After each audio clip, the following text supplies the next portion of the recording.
अस्सलामुअलैकुम ज़ोया सिस्टर। उम्मीद है आप खैरियत से होंगी। मेरा नाम साइमा है और मैं पंजाब के एक छोटे से गांव से हूँ। ज़ोया सिस्टर, आपकी स्टोरीज में रोज़ सुना करती हूँ, खासकर रात को जब घर में सन्नाटा होता है। लेकिन आज मैं आपको अपनी खुद की एक स्टोरी बताना चाहती हूँ, जो मेरे साथ सच में घटी है। उस रात के बाद से मेरी नींद हमेशा के लिए कहीं खो गई। बात उन दिनों की है जब गर्मी अपने चरम पर थी। लू चलती थी, लेकिन रातें रहस्य से भरी होती थी। हमारा घर गांव के किनारे पर था और हमारे घर से बिल्कुल सटी हुई एक पुरानी मस्जिद थी। बहुत पुरानी, छोटी सी मस्जिद, जिसके चारों तरफ मोटी दीवारें थीं और एक बड़ा सा सहन यानी आंगन। हमारे घर की छत पर चार दीवारें तो थीं, लेकिन बीच में कुछ इस कदर फासला था कि अगर कोई नीचे से सीढ़ियां चढ़ रहा हो या ऊपर से उतर रहा हो, तो मस्जिद के आंगन में खड़ा कोई भी शख्स उसे साफ देख सकता था। जोया सिस्टर, आप सोच सकती हैं, इस छोटी सी बात ने कितनी बड़ी मुसीबत खड़ी कर दी थी। उस वक्त मेरे शौहर किसी काम से दूर दूसरे शहर में गए हुए थे। मैं अकेली थी, बस अपने छोटे बच्चों के साथ। रातों को मुझे अकेले नींद नहीं आती थी। मैंने सोचा क्यों ना अपनी छोटी बहन को बुला लूं, जो पास के गांव में रहती थी। शाम होते ही मेरी बहन आ गई। हम दोनों ने बच्चों को खाना खिलाया और फिर गर्मी की वजह से छत पर सोने का फैसला किया। हमने चारपाइयां बिछाईं, बीच में एक पुराना टेबल पंखा रख दिया और तारों भरे आसमान के नीचे लेट गई। कुछ देर तक तो फुसफुसाहट में बातें चलती रहीं, फिर आंख लग गई। लेकिन रात करवट बदलती है। आधी रात को मेरी नींद खुल गई। ठंडी हवा के झोंके आ रहे थे। मैंने उठकर पंखा बंद किया और फिर से लेट गई। लेटते ही मुझे लगा कि मैं पूरी तरह से जाग चुकी हूँ। मेरी आंखें खुली थीं और कान सन्नाटे की एक अनजानी आवाज को सुनने के लिए बेताब थे। और फिर वो आवाज आई, बिल्कुल साफ, मस्जिद के आंगन से। एक आहट, मानो कोई धीमे कदमों से चल रहा हो। फिर पानी के छींटे मारने की आवाज, थम थम करके। जोया सिस्टर, आप जानती हैं, देहात में रात के 3 बजे का सन्नाटा कितना गहरा होता है। इतना गहरा कि आप अपने दिल की धड़कन सुन सकते हैं। और उस गहरे सन्नाटे में कोई और भी था, जो सांस ले रहा था। मेरा दिल जोर जोर से धड़कने लगा। मैंने अपनी बहन को हल्के से धक्का दिया। बहन, सुन रही है? मेरी बहन ने भी आंखें खोली और डर से उसका चेहरा पीला पड़ गया। वो वो आवाज मस्जिद से आ रही है ना? उसने कांपते हुए कहा। लेकिन इस वक्त मस्जिद तो बंद होती है, मैंने कहा। मेरी आवाज में डर साफ झलक रहा था। मौलवी साहब तो फजर की आजान से पहले नहीं आते। ये कौन हो सकता है? हम दोनों ने एक दूसरे का हाथ थाम लिया। बच्चे गहरी नींद में सो रहे थे। फिर मैंने हिम्मत की। मैं धीरे से अपनी चारपाई से उठी और उस दीवार की ओर बढ़ने लगी, जो मस्जिद की तरफ थी। मेरी बहन मेरे पीछे पीछे सांस रोके चल रही थी। उस दीवार में पंजाब के पुराने घरों की तरह कुछ छेद थे, जालियों की तरह, जिनसे हवा आती थी।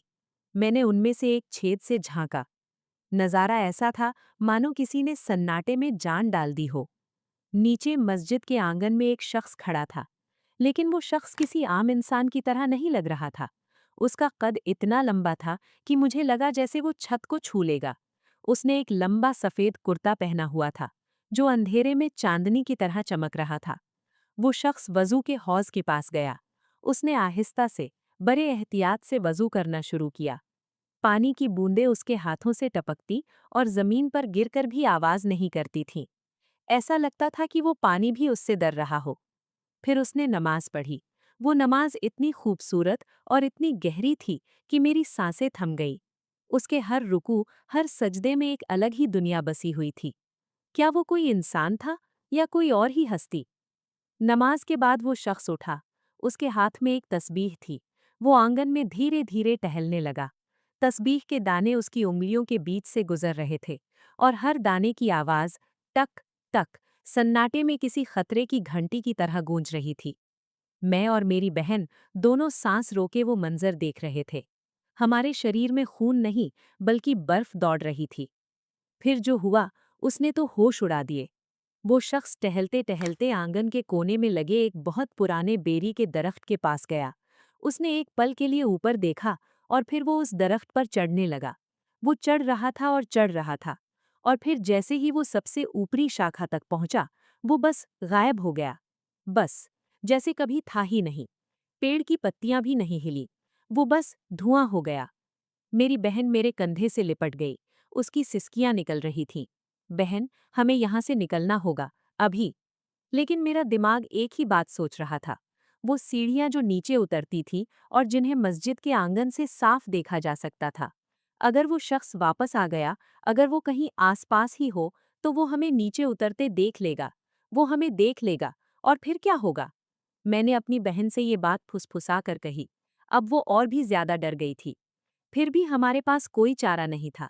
छत पर रहना और भी खतरनाक था। मैंने गहरी सांस ली। मैंने अल्लाह का नाम लिया। चल, मैंने अपनी बहन से कहा, बच्चों को उठा ले, बिल्कुल खामोशी से। हम दोनों ने सोते हुए बच्चों को गोद में उठाया। उनके छोटे छोटे शरीर गर्म थे, लेकिन हमारी बाहें बर्फ जैसी ठंडी थी। हमने कदम बढ़ाया। सीढ़ी के पहले चरण पर, दूसरे पर। हर कदम के साथ हमें लग रहा था कि हमारी पीठ पर किसी की निगाहें हैं। क्या वो हमें देख रहा है? क्या वो पेड़ से उतरकर हमारी तरफ देख रहा है?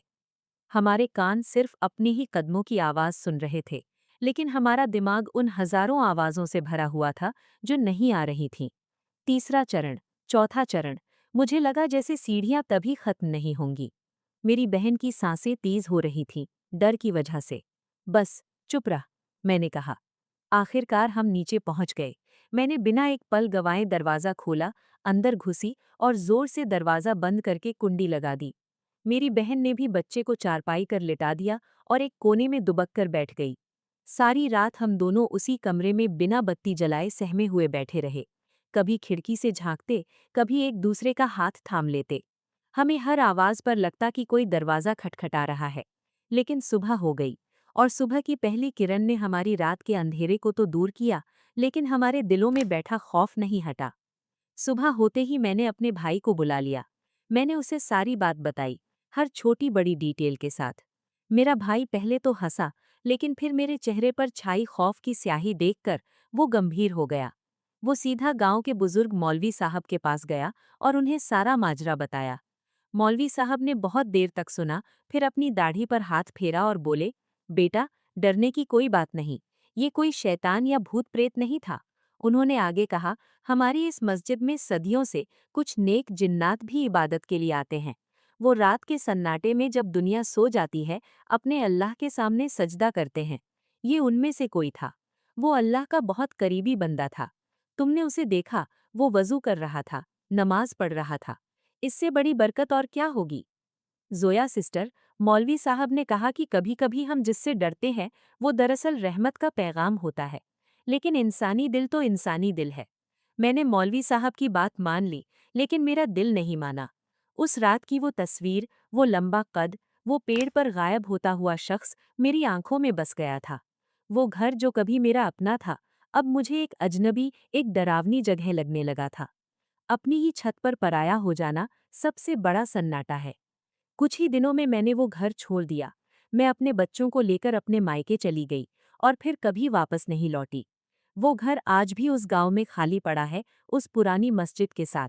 लोग कहते हैं आज भी, अगर आप रात के 3 बजे उस मस्जिद के पास से गुजरें, तो आपको एक बेहद लंबे कद के शख्स की परछाई चांदनी में इबादत करती हुई जरूर दिख जाएगी। और हो सकता है वो आपको भी देख ले। जोया सिस्टर, ये मेरी सच्ची कहानी है।